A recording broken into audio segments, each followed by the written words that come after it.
여러분 안녕하십니까? 라디오 전망대 이용선입니다.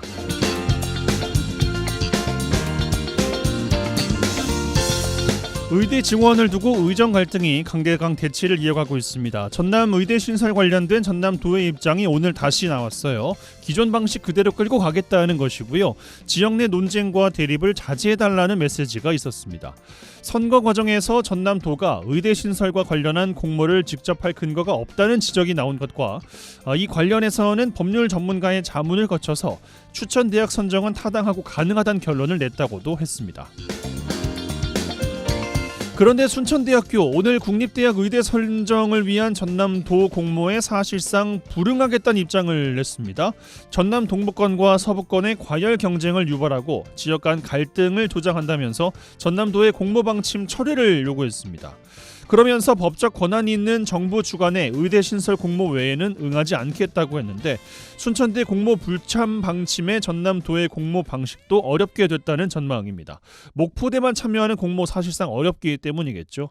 총선 이후 윤 대통령이 의대 증원과 의료개혁은 계속 진행하겠다고 밝히면서 지역 의대 신설에 아직은 청신호가 켜있는 상태입니다. 계속된 의료계와의 갈등에 지역 내 갈등까지 겹치면서 경고등이 켜지게 됐습니다. 오늘 라디오 전망대가 준비한 소식입니다. 지역 소식들 뉴스 브리핑 통해서 들어보고요. 매주 수요일 코너 라전 법정 칭찬해주세요 이어집니다.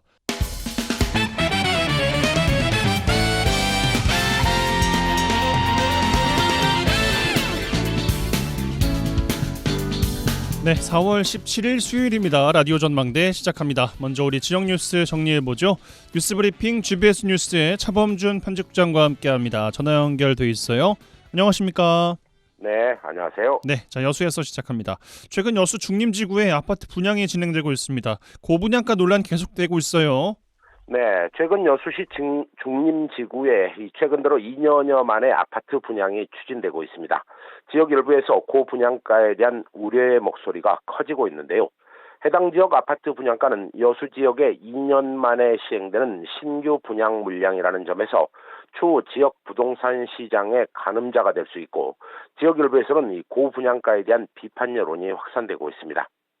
최근 여수 중림지구에 들어설 1,300여 세대 규모의 힐스테이트 중림 더 프라우드에 대한 분양이 추진되고 있는데요. 최근 여수시 분양가심의위원회는 해당 아파트의 분양가 상한선을 3.3제곱미터당 1,460에서 1,470만 원에 의결했습니다. 전남개발공사는 현재 심의위원회가 제시한 상한선을 기준으로 최종 분양가 산정 작업을 진행 중인데요. 지역 일부에서는 상한선 제시 금액이 지나치게 높다는 비판 여론이 확산되고 있습니다. 예, 3.3제곱미터당 분양가가 1,500만 원에 가까운 거예요. 심의위원회가 해당 금액 의결한 배경과 지역민들의 반응 자세하게 정리해 주실까요? 네, 중림 1지구 도시개발사업지구를 조성한 전남개발공사는 현재 심의위원회가 제시한 분양가에 대해 최종 분양가를 조율하고 있는 것으로 알려지고 있습니다. 지역 부동산 일부 업계에서는 최근 급격하게 치솟은 자재비나 인건비 등이 분양가에 반영되었을 것이다, 이런 입장을 보이고 있습니다. 하지만 지역 주민들은 최근 여수 지역 신축 아파트를 중심으로 형성된 거래가가 1,100에서 1,300만 원이라는 점을 감안할 때 이번 중림 1지구 아파트 분양가 산정은 지나치게 높다는 입장입니다. 지역 주민들은 최근 여수 지역 신축 아파트 관련해서 일부 부동산 카페에서 일부 네티즌들은 이번 중림 1지구 분양가를 심의한 심의위원회의 회의록 공개를 요구해야 된다는 강경한 주장도 나오고 있습니다. 예, 그렇군요. 제시된 분양가를 기준으로 계산해보면 이른바 국민평수라고 불리는 84제곱 순수 분양가가 5억 원 안팎으로 예측이 되는 겁니다. 5억 원대에 달하는 아파트 집값 내 집 마련 준비하는 서민들에게는 그야말로 억소리가 나올 것 같아요.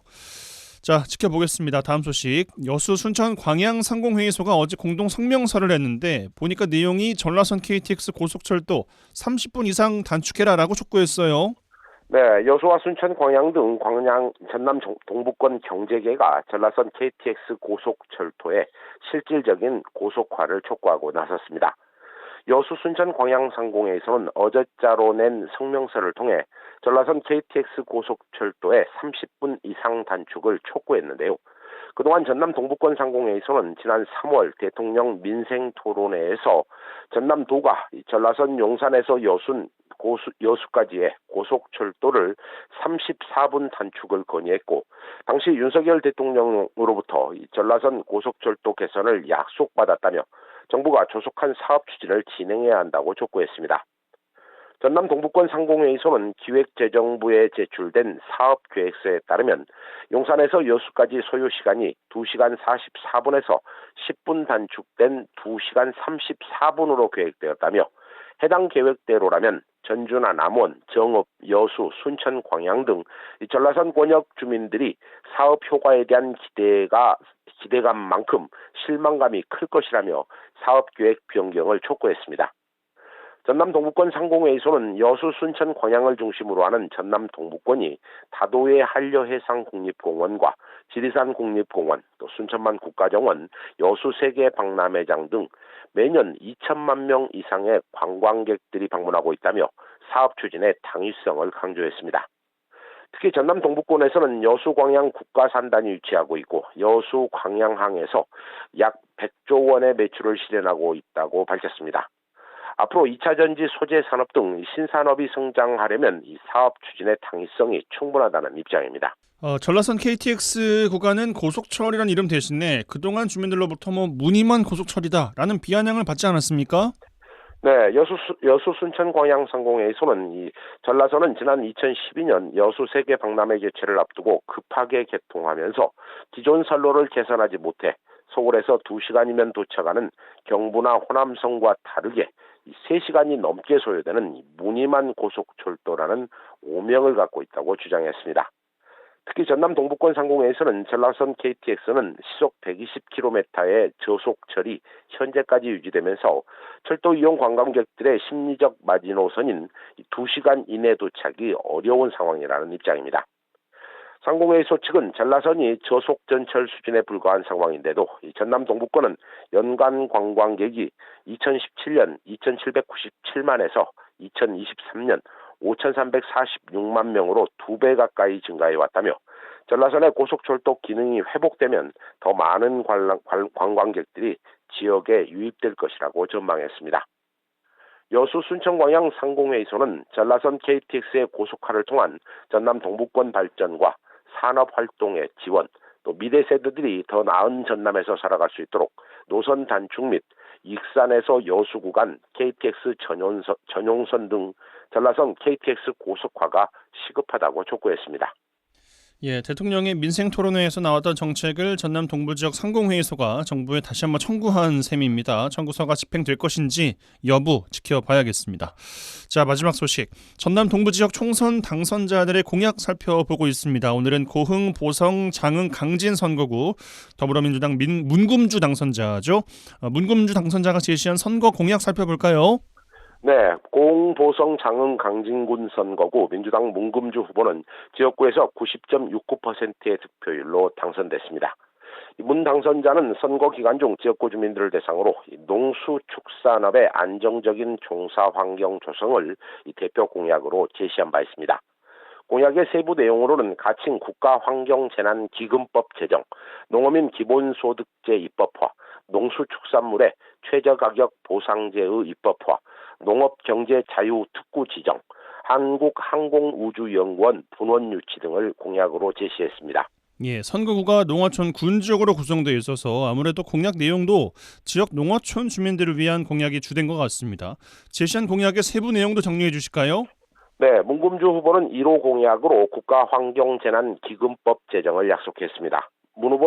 문 당선자는 최근 기후변화에 따른 기상이변과 후쿠시마 오염수 방류 같은 환경재난 등 재난의 양상이 다양해지고 있고 또 재해의 발생 빈도가 높아지고 있다며 국가환경재난기금법을 제정하겠다고 밝혔습니다.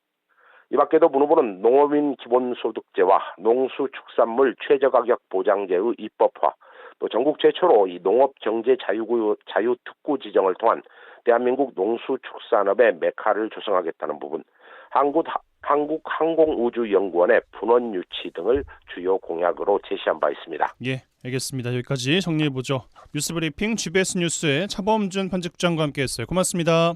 네, 고맙습니다.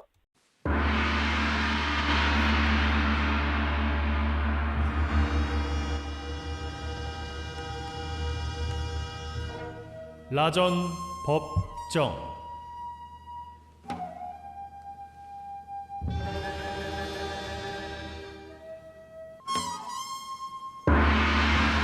내 생각만 옳은 것은 아니다. 이런 주장도 있다. 이슈를 바라보는 눈을 키워드립니다. 라디오 전망대 라전법정 시간입니다. 매주 수요일 시간 오늘도 두 분과 함께합니다. 부부 변호사 송하진 이결아 변호사 두 분 어서 오십시오. 네, 안녕하세요. 안녕하세요. 예, 한 주가 아니라 2주간 어떻게 지내셨는지를 여쭤봐야 될 것 같아요. 지난주에 그 선거 개표 방송 때문에 네. 라디오 전망대 방송이 없었잖아요. 네. 예. 아쉬웠어요. 아쉬우셨어요? 아쉬웠지만 어쨌든 뭐 이제 선거는 또 지나갔고 선관위원으로 활동하시잖아요. 말해도 되나요? 아, 네. 네. 뭐 예, 그랬죠. 홈페이지 가면 네. 뭐 다 나와 있더라고요. 아, 그래. 예. 몰랐네. 나 혼자만 비밀인 줄 알았네. 비밀도 아니네. 네, 아니 그래서 네. 네. 이제 개표 과정을 다 지켜보고 어쨌든 이제 또 국민의 대표분들이 뽑히신 거니까 또 열심히 또 나라를 위해서 국민을 위해서 애써주시기를 바라죠. 선관위원 그 이야기가 나와서 이야기인데 그냥 쭉 지켜보는 건가요? 아니면 개표를 같이 하는 건가요? 아, 개표가 되면은 이제 뭐 어떤 후보가 몇 표를 득표했는지 그리고 네. 이거는 무효표에 해당하는지 좀 다툼이 있을 수 있잖아요. 이제 그런 거를 또 결정하기도 하고 네. 어쨌든 도장을 다 찍어야 됩니다. 도장을 다 찍어야 네. 되겠죠. 한 300여 장 찍은 것 같아요. 엄청난 일이면 몇 시까지 하셨어요? 한 새벽 한 5시까지 한 것 같아요. 그러니까 당선증을 교부하는 것까지예요. 그래서 그러네. 네, 이제 뭐 시의원 선거 같은 경우에는 워낙 후보자들이 많으시니까 네. 그날 바로 당선증을 교부 못하고 따로 별도로 날짜를 지정해서 하거나 하는데 이제 두 분이니까요. 이 지역은 그래서 당선증 교부까지 하고 끝났습니다. 그렇군요. 네네. 고생 많이 하셨네요, 진짜. 아유, 예. 감사합니다. 그 새벽까지 그 아내분이 일하실 때 송 변호사님은 혹시 뭘 하셨습니까? 저는 뭐 개표 방송 보다가 잤죠. 네. 그러게요. 피곤하니까요. 피곤하죠. 네. 새벽까지 어떻게 그 TV를 보고 있을 수는 아니 없잖아요. 그것도 그렇고 둘 중 한 사람은 자야지 않겠습니까? 둘 다 피곤할 필요는 없다고 생각합니다. 그 다음 날 또 생업을 하셔야 되니까. 아니, 그렇죠. 그렇죠. 네. 그렇죠. 네. 예. 아무튼 뭐 봄은 다 끝났는데 뭐 좀 잘 즐기셨는지 모르겠어요. 날씨가 덥잖아요, 이제. 다시 또 황사가 또 이 즐거운 봄을 만끽하고 싶은데 특히나 오늘 오전인가는 너무 막 며칠간 좀 미세먼지가 꽤 했어요. 수치가 너무 안 좋아서 맞아요. 또 이제 그런 거 이제 기관지 특히 약하신 분들 더 조심하셔야 되고 요즘 또 눈병도 많이 도는 것 같더라고요. 아, 그래요? 네, 그래서 조심하시기 바랍니다. 네. 알겠습니다. 화제의 판결부터 들어가 보죠. 어떤 판결 이번 주에 주목해 보셨습니까? 이 그 사실혼 배우자, 우리 사실혼과 법률혼, 우리가 이제 혼인 신고를 하면 그게 이제 법률혼이고 네. 혼인 신고는 안 했지만 혼인 관계의 실체는 있는 그걸 이제 사실혼이라고 하는데요. 이제 사실혼 배우자 같은 경우에는 이제 많은 분들이 알고 계실 것 같은데 상속권이 없어요. 사실혼 배우자는 상속권이 네, 없죠. 그러니까 예. 사실혼 관계를 유지하다가 일방이 사망했을 경우에 이제 상속에 대한 권리가 없어서 이제 이 청구인, 이 헌법소원을 청구한 이 청구인이 내가 사실혼 배우자로서 약 11년간 동거를 하면서 이렇게 이제 했는데 뭐 이런 상속권도 인정이 안 되고 그리고 또 사실혼 배우자가 이제 같이 사실혼 관계 유지되다가 헤어지는 경우 있잖아요. 그럴 경우에는 재산 분할 청구를 할 수가 있어요. 네, 그런데 일방이 사망함으로써 사실혼 관계가 해소되는 경우에는 재산 분할 청구권이 없는 거예요. 네. 그래서 이 두 가지 권리에 대해서 이건 너무 나의 기본권을 침해한다라고 해서 헌법재판소까지 갔는데 결과적으로는 이제 청구를 받아주지 않았습니다. 그래서 그러니까 기존께 유지가 된다는 거네요. 맞아요. 네. 주요 근거는 뭐냐면 이제 사실혼 배우자의 상속권에 대해서는 과거 2014년 경에도 헌법재판소가 한번 판단을 한 적이 있어요. 네. 그래서 이제 이번 재판부에서도 뭐라고 판단을 했냐면 과거의 판결을 변경할 만큼의 어떤 사정 변경이나 그런 것이 있느냐를 봤을 때 결과적으로는 없다. 청구인이 주장한 거는 왜 사실혼 배우자하고 법률혼 배우자를 차별하냐. 이런 평등권 침해도 주장을 했고 평등권 침해. 네, 그리고 이제는 좀 과거랑 달리 사실혼 배우자에 대해서도 보호를 더 해야 된다. 이제 이런 주장을 했었는데 결과적으로 이거에 입법을 어떻게 할 거냐는 그 입법을 하는 기관의 재량의 범위인데 네. 그거에 대해서 이제 뭐 청구인이 주장하는 것만큼 뭐 어떤 그 기본권을 침해하는 정도는 아니다라고 이제 현행 그 민법이 그렇게 판단을 한 거예요. 그 현행 규정을 보면 이거 좀 쉽게 말씀드릴게요. 그 법률상 혼인 관계였을 때는 배우자가 사망하면 상속을 한다라는 네. 규정이 있지 않습니까? 네. 법률 규정이 있으니까 그 규정에 따라 상속을 받는데 사실혼 관계의 배우자가 사망했을 때는 상속을 받는다 못 받는다 규정 자체가 없어요. 규정 자체가 없기 때문에 상속을 못 받는 거예요. 그래서 네. 지금 이 청구인이 이런 규정이 마땅히 있어야 되는데 왜 규정이 없느냐? 그러니까 입법을 왜 하지 않았느냐? 입법을 해야 되는데 왜 입법을 하지 않았느냐를 다퉜어요. 근데 이제 이 입법 부작위라고 하는데 그런 용어를 쓰자면, 예. 근데 입법 부작위가 두 가지 종류가 있습니다. 그러니까 입법자가 어떤 입법을 해야 될 헌법상 의무가 있는데도 불구하고 뭐 입법자라고 하면 이제 국회의원들이 되겠죠. 있는데도 불구하고 전혀 입법을 하지 않아서 흠결이 있는 경우가 있고 이건 뭐 직무유기라고 하는 뭐 해석하자면 진정 입법 부작위라고 할 수 있겠는데 그리고 예. 두 번째는 입법을 하긴 했어요 입법자가 근데 불완전하거나 어떤 흠결이 있어서 그것이 이제 문제가 되는 경우를 부진정 입법 부작위라고 하는데 예. 지금 헌법재판소에서 말이 심판을 굉장히 어렵네요. 예, 좀 말은 어려운데 헌법재판소에서 심판할 수 있는 건 입법자가 입법을 하긴 했는데 그 법에 어떤 흠결이 있을 때 이 부분에 대해서만 지금 심판을 하는 것이 적법하지. 그렇죠. 예. 입법을 해야 될 의무가 있는데 전혀 입법을 하지 않은 그런 상태에 대해서는 이제 헌법재판소가 이거를 심판하지 못하게 돼 있어요. 그러니까 이 그럴 자체 것 이 같은데요, 청구 당연히? 자체가 그러니까 부적법한 거예요. 그러니까 판단조차도 못 받는 거예요. 그래서 여기 보면은 이 헌법재판소에서 단순히 그렇게 판단한 게 아니라 지금 예를 들어서 법률상 배우자인 경우에는 이렇게 규정이 있고 사실혼 배우자인 경우에는 상속에 관한 규정이 없고 이런 것들이 모두 종합적으로 고려된 결과이다.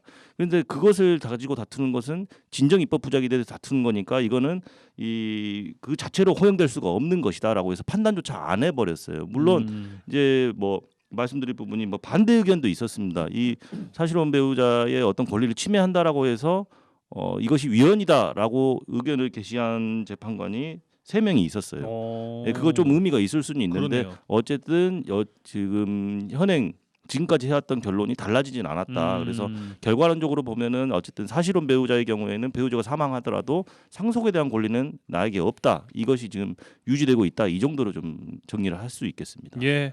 제가 그 직무유기라고 이야기했던 게 그 진정 입법 부작위인가요? 네, 그렇습니다. 진정 입법 입법 부작위. 의무가 있는데 하지 않았다. 부작위 하지 않았다. 아. 근데 이제 그거를 판단하는 것은 아니라는 거죠. 헌법재판소는. 예. 법률이 위반됐는지만 헌법이 위반됐는지만 판단한다는 거죠. 단어가 너무 어려워서 다시 한번 네, 여쭤봤습니다. 네, 네.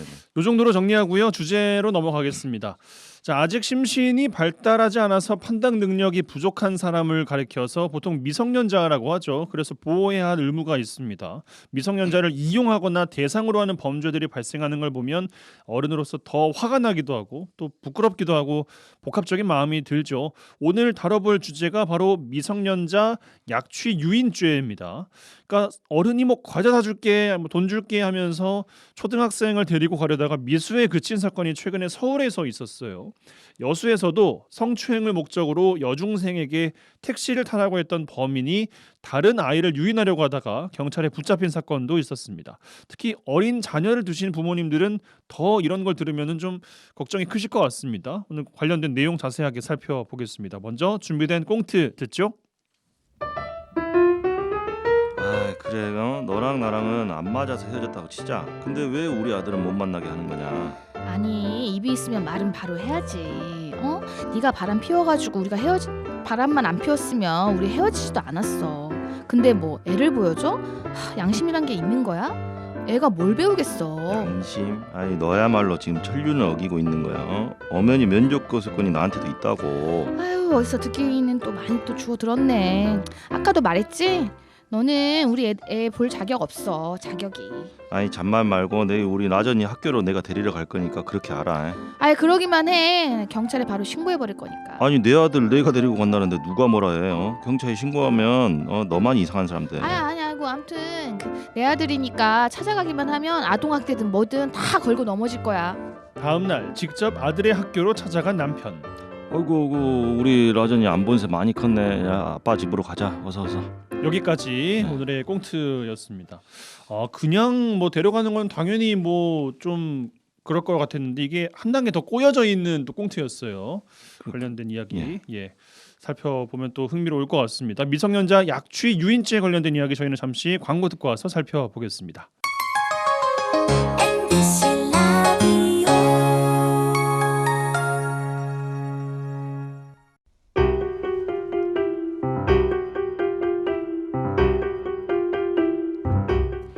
지역 뉴스 1시간 안에 정리해드립니다. 재미있고 편한 뉴스.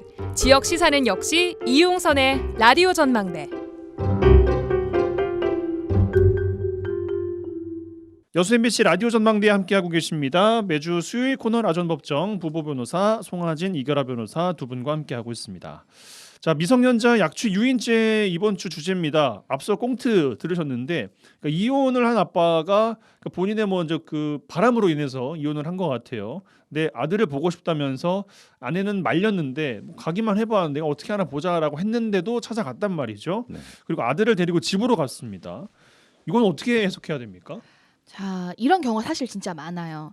그리고 이혼 사유가 어찌 되었든 간에 아이를 키우지 않는 부모가 아이를 보고 싶어하는 그 면접 교섭권은 당연히 인정되는 건데요. 네.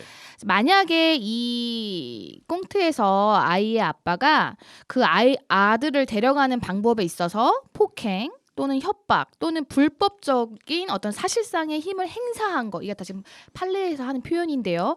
이런 걸 행사해가지고 애를 데려갔다면 아무리 부모라고 하더라도, 그러니까 친권자라고 하더라도 약취죄는 성립할 수가 있습니다. 그러니까 이 아이를 데려가는 과정에서 어떤 그런 협박이나 폭행 등이 이제 동반이 되었다면 뭐 아빠니까 데려갈 수 있죠. 이거 아니에요. 그러니까 흔히 생각할 수가 있는 게 이런 거예요. 아빠를 오랜만에 만나서 당황했을 수 있잖아요. 네. 아이가 그래서 안 간다고 하는데 뭐 아이를 이렇게 막 들쳐매고 막 데려간다거나 보쌈이라고 하는 네, 전문용어로. 그렇게 예. 그리고 그렇게 하면 그거는 이제 문제가 될 수 있습니다. 약취죄가 뭐 약간 약취죄라고 말씀하셨는데. 네. 이게 약취라든지 유인죄, 그러니까 미성년자 약취 유인죄 이렇게 돼 있으니까 약취하고 유인이라는 단어가 등장하잖아요. 일단 우선 약취하고 유인이라는 것은 사람을 보호받는 상태 내지는 자유로운 생활관계로부터 자기 또는 제3자의 실력적 지배하에 옮기는 것. 그러니까 어떤 사람을 내 지배하에 두는 것을 말하는 거예요. 이게 쉽게 말하면 인치행위라고 볼 수가 있는데 근데 여기서 제3자의 실력적, 그러니까 나의 어떤 아니면 또는 제3자의 실력적 지배하에 옮기는 그 과정에서 수단이 약취일 수도 있고 유인일 수도 있다라는 거예요. 그러니까 힘으로 할 수도 있고 아니면 말로 꼬드길 수도 있다 이 말인가요? 그렇죠. 그래서 이게 좀 풀어서 설명을 해드리면 약취는 폭행 또는 협박을 수단으로 하는 것을 말하고 이제 유인은 기망 또는 유혹을 수단으로 하는 걸 말합니다. 예, 좀 이렇게 쉽게 구분을 할 수가 있겠죠. 그러니까 어떤 물리적인 힘 내지는 위세 관련된 거는 약취라고 보시면 될 것 같고 거짓말을 한다거나 이제 꼬드긴다거나 이런 것은 유인에 해당한다고 볼 수 있을 텐데 여기서 말하는 어떤 아까 뭐 들쳐매고 간다든지 막 질질 끌고 간다든지 이거는 뭐 폭행 협박에 해당한 건 누가 봐도 뭐 당연한 상식일 테고 근데 이 판례에서 말하는 이 폭행 협박의 정도가 있지 않습니까? 그러니까 폭행 협박도 그 정도를 구분하거든요. 예를 들어서 강간죄에서 말하는 폭행 또는 협박은 사람의 한거를 불능하게 할 정도의 폭행 협박을 말하는 건데 지금 미성년자 약취유인죄에서 말하는 폭행이나 협박은 그 정도가 아닙니다. 그냥 그저 미성년자를 그저 실력적 지배하에 둘 수 있는 정도면 족하고 뭐 반항을 억압하거나 이럴 정도일 필요도 없다. 그러니까 어느 정도의 물리력 내지는 그냥 팔로 끌고 가는 것 정도. 아니 그거는 이제 뻔히 말할 것도 없는데 그래요. 예를 들어서 그냥 뭐 좀 뭐 다독여가지고 이렇게 끌고 간다든지 뭔가 완전 제압하거나 이럴 필요도 없다는 거예요. 그러니까 어느 정도의 뭐 물리력 행사만 있으면 이게 다 약취로서 인정될 수 있다라는 거죠. 예. 미성년자 약취 유인죄 또 생소한 분들도 많이 계실 것 같은데 이거 어떤 경우에 성립하는지 조금 더 말씀 주시면 좋겠습니다. 형법 287조에 미성년자 약취 유인이라고 아예 되어 있어요. 그래서 여기서 미성년자를 그러니까 이 피해자가 미성년자인 거죠. 네. 이 조문 자체가. 그래서 이제 약취 또는 유인한 사람을 뭐 10년 이하의 징역에 처하도록 되어 있고요. 여기서 이제 미성년이라는 개념은 이제 피해자니까 이제 우리 지금 현행 민법상 그 성인은 19세에 이른 자가를 성인으로 보잖아요. 그러니까 이제 미성년자의 기준은 그렇게 이해를 하시면 될 것 같아요. 그리고 미성년자뿐만 아니라 약취 유인죄가 또 다 별도로 있어요. 그래서 미성년자만 특별히 이제 또 따로 이렇게 규정을 해놓은 것이고 방금 말씀드린 그런 행위로 아까 뭐 과자 사줄게 이런 게 아마 이제 유인이겠죠. 수단이. 그다음에 그냥 그냥 뭐 물리력을 행사해서 데려가는 거 뭐 이런 건 이제 약취로 해가지고 이걸 이제 처벌하는 범죄입니다. 네. 그리고 약취와 유인 행위를 동시에 했을 수도 있잖아요. 꼬드기 그러니까 속이면서 강제로 데려갔을 수도 있단 말이에요. 근데 이랬을 경우에는 이제 한 가지 죄가 성립하는 거고 이제 약취 유인을 해서 데려갔어요. 그러면 일단 미성년자 약취 유인죄가 성립하는 거고 그 이후에 계속적으로 감금했다라고 한다면 별도로 강급죄가 성립합니다. 그래서 별개의 죄가 된다라는 거 아셔야 되고 단순히 그리고- 데려간 것만 약취 유인죄네요. 그렇죠. 그리고 여기서 뭐 약취나 유인 어떤 수단이 있어야 되는가라는 의문도 있으실 수 있잖아요. 근데 예를 들자면 그냥 단순한 미성년자가 아니라 유아라고 한번 가정을 해볼게요. 예. 유아 같은 경우에는 뭐 거의 뭐 미취학 아동들. 뭐 의사 능력이 전혀 없잖아요. 그러니까 그냥 이걸 몰래 데려가는 것도 미성년자 약취유인죄에 당연히 해당합니다. 그걸 그러니까 몰래 데려가는 건 어떤 것에 포섭이 되냐면 그 약취에 포함된다고 볼 수 있죠. 이것도 물리력의 행사니까요. 그러네요. 네. 알겠습니다. 근데 미성년자가 민법상 형법상 나이가 다르다면서요? 이게 그렇게 말씀하시면 약간 좀 이 오해의 여지가 있는 것이 일단 미성년자라는 개념 자체는 민법에 있는 규정에 있어요. 이제 민법에 규정이 있는데 민법 제4조에 사람은 19세로 성년에 이르게 된다. 그러니까 만 19세에 이른 사람만을 성년으로 보고 한마디로 만 18세까지는 이제 미성년자로 보는 건데 이제 형법상 미성년자 나이가 다르다라고 표현하셨는데 그 부분은 좀 형사 미성년자 관련된 이야기에서 오는 이야기에서 좀 혼돈이 있으신 것 같은데 그냥 민사만 생각하면 됩니까? 이제 그러면? 형사 미성년자는 그러니까 무엇을 말하냐면 14세가 되지 않은 자, 그러니까 만 14세가 되지 않은 자는 뭐 그러니까 형법상 책임을 지지 아니한다 이런 내용인 거고 여기서 의미하는 미성년자는 민법에서 말하는 미성년자랑 동일하게 피해자의 생각하시면 개념이니까, 됩니다. 예, 그러니까 그렇게 생각하시면 그래서 만 19세가 되지 않은 자는 다 미성년자에 포섭된다라고 생각을 하시면 되고 예. 다만 이제 이것과 관련해서 이런 문제는 있을 수 있어요. 민법에 보면 미성년자라고 하더라도 혼인을 한 경우에는 성인으로 의제를 하는 그런 조항이 있습니다. 그렇다면 혼인을 한 미성년자를 약취유인해가지고 데려갔을 때 그럼 이거는 저기 민법상 미성년자가 아니니까 뭐 약취유인죄가 성립되지 않는다라고 봐야 되냐 이런 논쟁이 있긴 있어요. 근데 예. 그럴 수 있겠어요. 이 형법학계에서 다수설은 뭐냐면 이거는 저 민법의 뭐 이런 제도는 부부의 혼인 생활의 독립 요청에서 오는 것이지 뭐 민법 이외의 법률에서 뭐 적용하기 위해서 이런 규정을 둔 건 아니니까 그거하고 상관없이 일단 미성년자 약취유인죄에서는 만 19세에 이르지 아니한 자가 이제 행위 객체라고 본다 이렇게 보는 것이 다수설입니다. 네. 미성년자 약취 유인죄 외에도 약취 유인죄가 인정되는 경우들이 좀 있습니까? 추행이나 그러니까 다른 목적으로 약취 유인하는 경우도 다 조문에 규정이 되어 있는데요. 네. 구체적으로 추행 그리고 간음, 결혼 또는 영리의 목적으로 사람을 약취 또는 여기서 이제 사람이죠. 미성년자를 다 포함하는 거예요. 사람을 약취 또는 유인한 사람은 1년 이상 10년 이하의 징역으로 이제 처벌을 하게 돼 있고 또 이런 규정도 있어요. 노동력 착취, 성매매와 성적 착취, 장기 적출을 목적으로 사람을 약취 또는 유인한 자는 이제 더 중하게 2년 이상 15년 이하고요. 또 국외로 이송할 목적으로 이것도 2년 이상 15년 이하의 징역에 처하도록 되어 있고 또 이제 특별법이 있는데요. 특별법은 조금 이따가 이제 미성년자 관련돼서 이제 좀 설명을 드려야 될 것 같고 네네. 여기서 조금 유의하셔야 될 부분은 아까 지금 미성년자 약취유인죄 이외에도 예를 들자면 뭐 추행, 간음, 결혼, 영리, 뭐 노동력 착취, 성매매, 장기 적출, 국외 이송의 목적이 있을 때도 약취유인죄가 성립할 수 있다라고 설명드렸는데 무서워요 단어들이. 예, 단어들 굉장히 무서운데 이런 어떤 나쁜 목적이 있을 때 성립하는 건 성인인 경우에는 이런 목적이 있을 때만 성립하고요. 그렇지 않으면 성인에 대한 약취유인죄는 성립하지 않습니다. 다만 미성년자인 경우는 이런 목적 여부를 불문하고 일단 데려가면 무조건 성립하는 거예요. 그러니까 더 두텁게 보호를 하는 거죠. 아무래도 미성년자는. 그러겠어요. 그렇죠. 그래서 성인에 한해서는 성인에 대해서 이 범죄가 성립하기 위해서는 아까 말한 그런 목적이 뭐 있어요. 무시무시한 나쁜 목적들이 있을 때만 성립을 한다. 이 정도로 좀 구분하셔서 생각하시면 되겠습니다. 예. 그럼 약취 유인죄 만약에 미성년자나 미성년 자녀가 동의를 한 경우에는 죄가 성립이 안 됩니까? 자, 이게 세모인데요. 정답은 세모예요. 왜냐하면 자 미성년 자녀 같은 경우에도 자기의 의사를 분명하게 표현할 수 있는 연령대가 있을 것이고 예. 뭐 이제 지금 우리 꽁트 사례 같이 좀 저학년이거나 아예 미취학 아동인 경우에는 굳이 뭐 물리력을 행사하지 않더라도 아이를 데려갈 수 있단 말이에요. 실제로 판례가 이런 것들이 많아요.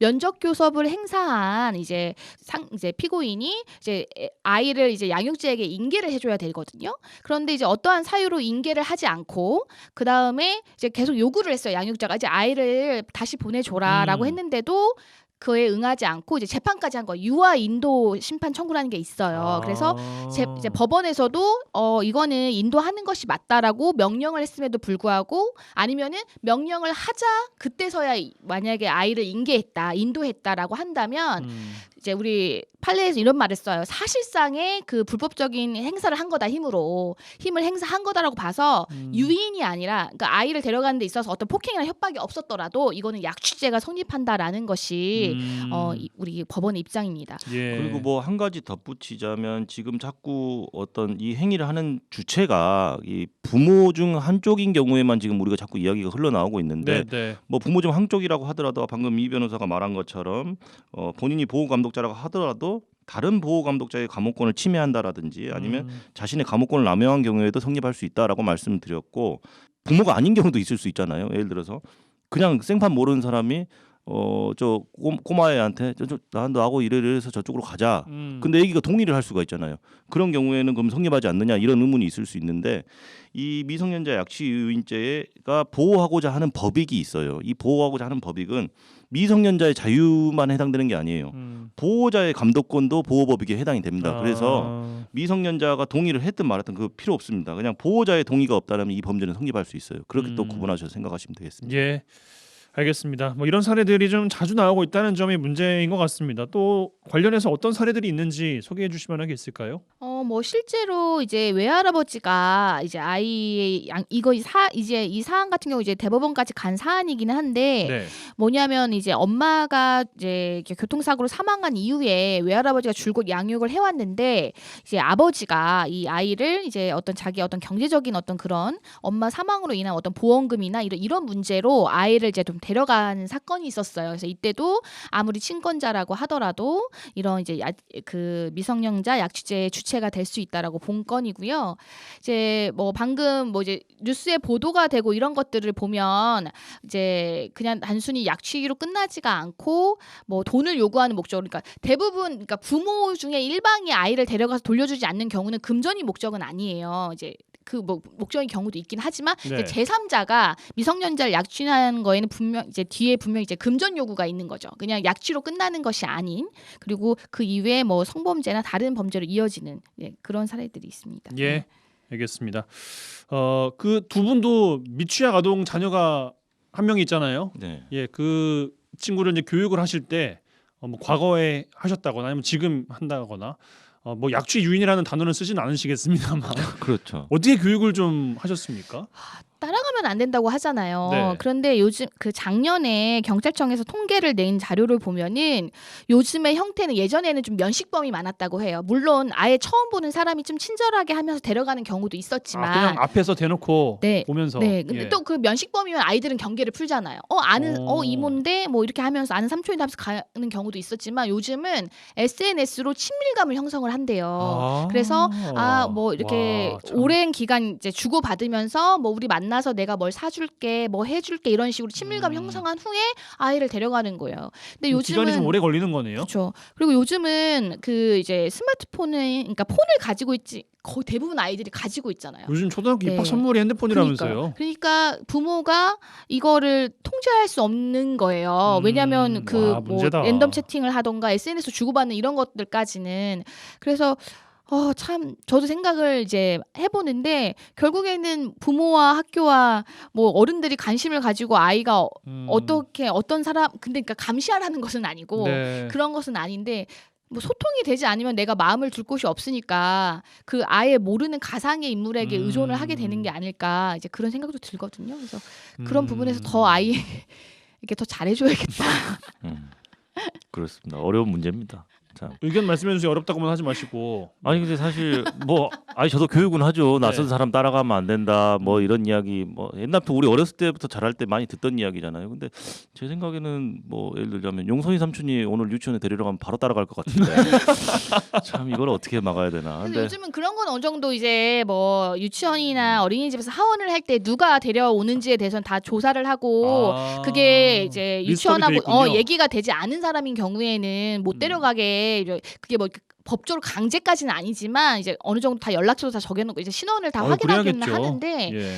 이제 그것만으로는 사실은 안 되죠. 그냥 이제 등굣길에 학교길에 있는 아이를 그냥 나 뭐 사탕 사줄게 이렇게 하면서 데려가는 격까지는 그걸로는 안 되잖아요. 그래서 그러니까 기본적으로 어떻게 해야 관리 감독 철저하게 하고 아까 음. 말씀하신 것처럼 좀 아이에게 자녀한테 관심을 가져야죠. 굉장히 좀 관심을 네. 가져서 어떤 상황에 놓여 있는지도 계속 면밀하게 좀 지켜봐야겠죠. 예, 알겠습니다. 오늘 뭐 좀 주제가 주제인지라 흉흉한 이야기를 좀 많이 네. 드렸는데 극단적인 예일 수도 있으니까요. 예, 너무 또 극단적으로만 생각하지 않으셨으면 좋겠습니다. 미성년자 약취 유인죄에 대한 이야기 부부 변호사 송하진 이결아 변호사 두 분과 함께했어요. 두 분 고맙습니다. 네, 감사합니다. 잘했군 잘했어 잘했군 잘했어 그러게 내 영감이라지 잘했군 잘했어 잘했군 잘했어 그러게 내 마누라지. 지역의 온기를 불어넣습니다. 라디오 전망대 칭찬 릴레이 캠페인 칭찬해 주세요 시간입니다. 이미지 리포터 나와 계세요. 어서 오십시오. 네, 안녕하십니까? 자, 자신이 경제적으로 풍족하진 않아도 누군가에게 도움을 베풀 수 있는 것, 그 어떤 분들보다 행복한 부자라는 생각이 드는데 얼마 전 이런 부자 부부를 칭찬하는 글이 순천시청 홈페이지에 올라와서 귀감을 사고 있다고요. 네, 지난 3월 19일 순천시 홈페이지 칭찬 게시판에 한 글이 올라왔습니다. 예. 그 사연을 좀 알려드리겠습니다. 안녕하세요. 저는 별량면 대곡리 이미경로당 회원입니다. 다름이 아니었고 요즘 소상공인들이 너나 할 것 없이 살기 어렵다고 하는데 이 순천의 한 재가복지센터 후원자인 중국 요리 전문점에서 이 말없이 금년에만 여러 차례 우리 마을 경로당 어르신들의 점심을 맛있는 자장면으로 봉사해 주신 분들이 계셔서 고마움과 감사의 마음을 전하는 글을 올립니다. 칭찬해 주세요라는 글을 올렸습니다. 칭찬해 드릴 만한데요. 네, 그래서 이 칭찬 주인공을 저희가 찾아 나섰습니다. 마침 제가 찾아간 어제 화요일이 어르신들께 맛있는 식사를 전달하는 날이었습니다. 네. 쉬는 날이지만 평소보다 더 일찍 나와 음식을 만들어서 제가 복지센터를 통해서 음식을 전달했는데요. 예. 어르신들을 위한 식사 봉사를 위해 자신의 취미생활까지 멀리하며 그 기쁨을 봉사로 채워가는 김기성 중식 요리사와 부인 도원경 씨를 만나봤습니다.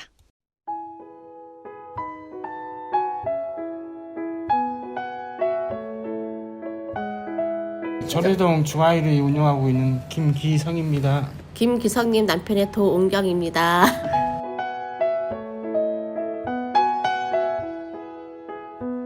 제가 이제 평생에 하고 싶었고 이제 또 어머니가 치매기가 좀 영원히 계시거든요. 그런데 이제 제가 한번 가니까 아들아 짜장면을 먹고 싶다 그러시더라고요. 그래서 이제 참 하고 싶었는데 계기 삼아 또 모임 자체에서 하자고 그러고 또 저 개인적으로 하고 싶었고 또 어머니 짜장 먹고 싶다는데 마음이 좀 울적하더라고요. 내가 이 하면서도 한 번도 이렇게 못 챙겨드렸구나. 참 마음이 울컥하더라고요. 그래서 이렇게 한번 해보자 그래갖고 굉장히 하고 싶었으니까 그래서 그런 계기에서 제가 한 달에 3번이지만 즐겁게 하고 있습니다. 하고 있고요. 참 해주면 어르신들이 선생님 잘 먹었습니다 몇 번 인사를 하고 그러시는 게 많아요. 참 그때는 참 마음이 뿌듯하고 진짜 마음이 찡해요. 그냥 그때 다 내 부모님 같고 우리 어머니 치매가 무섭더라고요. 내가 그래서 어머니 때문에 눈물도 많이 흐르고 그런 계기로 이제 어머니 때문에 하기 시작한 거죠. 또 이제 다른 어르신들도 해드리면 다 맛있다고 좋다고 고맙다고 다 인사를 하시고 그러니까 어머니가 그 말씀할 때 마음이 쭉 울컥하더라고요. 내가 자신이 어머니는 맨날 시골에서 농사 지시고 바쁘시더니 올르시라도 안 올르시고 그러니까 그런 계기 삼아 시작한 겁니다. 저는 이제 봉사는 저희 이제 남편분께서만 두 군데 가시고 저는 이제 서포트만 해주는 것 뿐이거든요. 근데 음식은 다 혼자 하시니까 이제 저는 좀 도와주는 것 뿐인데 같이 하는 자체가 너무 좋으시니까 저도 마음에 괜히 뿌듯하고 덩달아서 같이 두 배로 느끼는 것 같아요. 옆에 보면서 고생하는데도 말 한마디 안 하시고 이렇게 하시는 것이 너무 존경스럽고 제 남편이지만은 그런 게 있더라고요. 저도 맨 처음에는 요양보호사로 있었거든요. 그래서 더 마음이 와닿고 저희 어머니도 계시지만 다른 어르신들도 가면은 남도처럼 안 보이거든요. 솔직히 말해서 내 부모처럼 생각해 느껴지고 저 신랑도 말했지만은 그게 훨씬 크거든요. 그런 마음이 가서 뵈면은 더 뵙고 싶고 그런 게 있어요.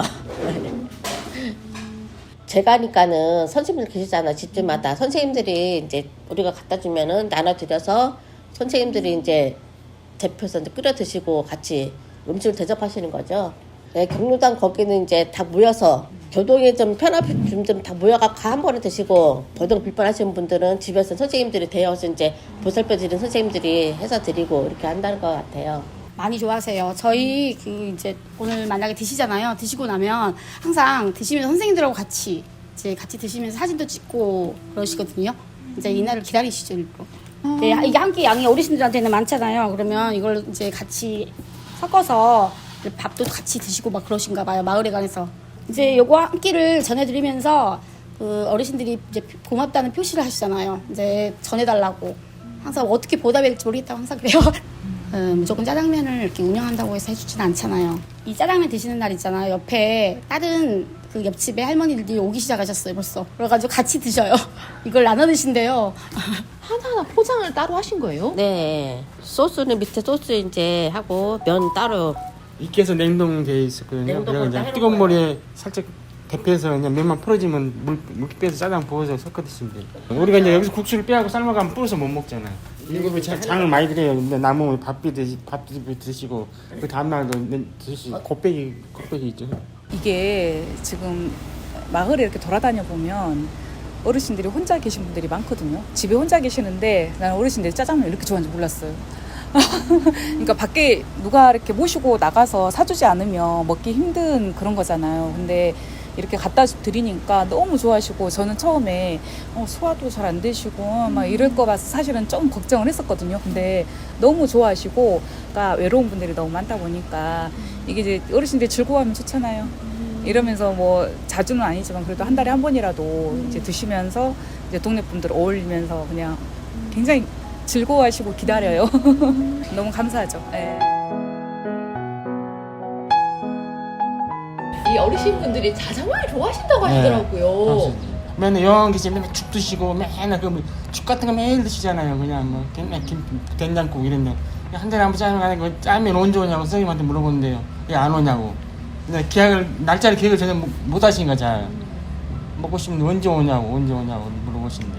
쉬시는 날 하시잖아요. 네. 그렇게 기다리는 어르신들이 계시니까 쉴 수가 없으실 것 같으세요. 네. 제가 또 하나는 포기를 했어요. 참 내가 등산 좋아하고 낚시를 좋아하는데 이것 때문에 일이 더 벌어져 그러니까 못 다니게 돼요. 근데 이게 더 보람이 있습니다.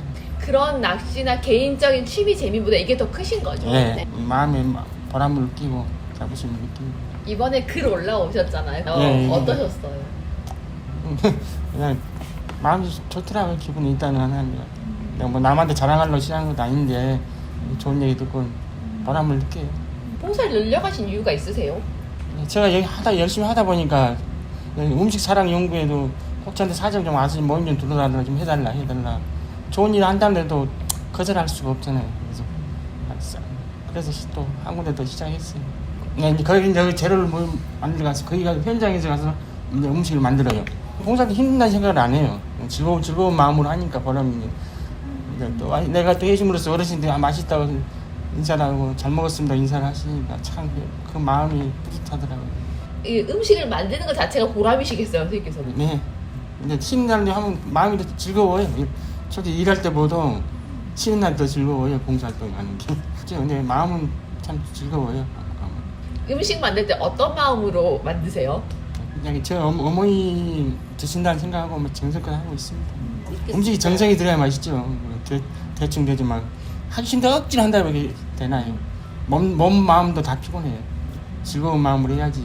일도 안 힘들고 보람도 느끼고. 저희 어머니도 물론 계시지만은 저희 친정 어머니도 계시거든요. 친정 어머니도 이제 멀리 계시지만 제가 자주 못 가요. 너무 멀기 때문에 그런 게 있어서 저희 어머니 드는다 생각하고 또 우리 친정 엄마 같은 느낌으로 또 하고 있어요. 하루에 오전 매상 더 될 것 같은데 가격면으로 저희 계산할 때 조금 되는데 그래도 이걸 나누는 네네. 의미는 더 크기 때문에 그렇죠. 환산할 수는 없는 거죠. 그 마음적으로는. 한 사람이면 힘들겠지만 그런 거 환산 안 하고 봉사하는 마음으로 하기 때문에 한다 그랬잖아요. 저희가 베풀어도 손해보는 건 없어요. 왜냐면은 우리가 한 만큼 또 따라오거든요. 우리가 최선을 다하면은 어떻게 알고 또 따라 이렇게 도와주려 하는 분도 계시고 하니까 그런 마음이 더 크거든요. 솔직히 말해서 돈을 같이 하면 안 되고 원래는 직장생활 할 때는 저희가 이제 음식 만들어서 가는 거는 조금 눈치는 보이죠. 그게 마음이 좀 편치는 않잖아요, 솔직히 말해서. 근데 내 가게 하니까 내 마음대로 편하게 쓸 수 있으니까 더 재료도 더 많이 들어가고 더 푸짐하게 갈 수 있고 그런 게 있더라고요. 아버님께서 생각하는 이 나눔은 어떤 거예요? 나눔은 우선 내 마음에서 우러나야 되고 참 즐거운 마음으로 하는 게 그런 마음으로 합니다. 정성 담아서. 개인적인 나눔이 큰 것보다 사회적으로 더 컸으면 좋겠어요. 저는 솔직히 말해서 너무 세상이 좀 각박하잖아요. 전부 다 보면은 그런 것보다도 하나 우리는 좀 작게 하지만은 이게 서로가 이제 점점점 이제 봉사 좀 작게 하지만은 좀 더 컸으면 좋겠어요. 이 나눔 자체가. On and on we seem to go, but you don't know what you've got till it's gone. On and on we seem to go, but you don't know what you've got till it's gone.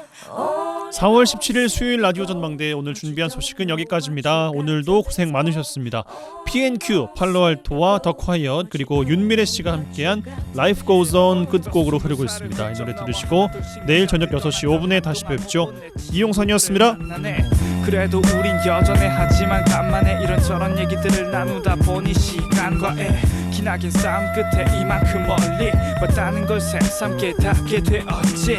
우린 더 이상 10대도 대학 새내기도 아니란 건 당연한 거지만 괜시리 아쉬운 마음이 들었지. 추억 미련 이런 것들이 날 붙들고 거센 파도처럼 아직은 여린 내 가슴을 두드려 하고 싶은 건 다 하겠다고 습관처럼 얘기하며 여태 내 마음대로 살았지만 후회도 많아. 이 멈출 줄 모르는 시간의 물레방아 거울을 보면 내 모습은 여전한 것만 같아. 영원한 건 세상에 없다는 건 나도 알아. Your life goes on and on and on and on. On and on we seem to go,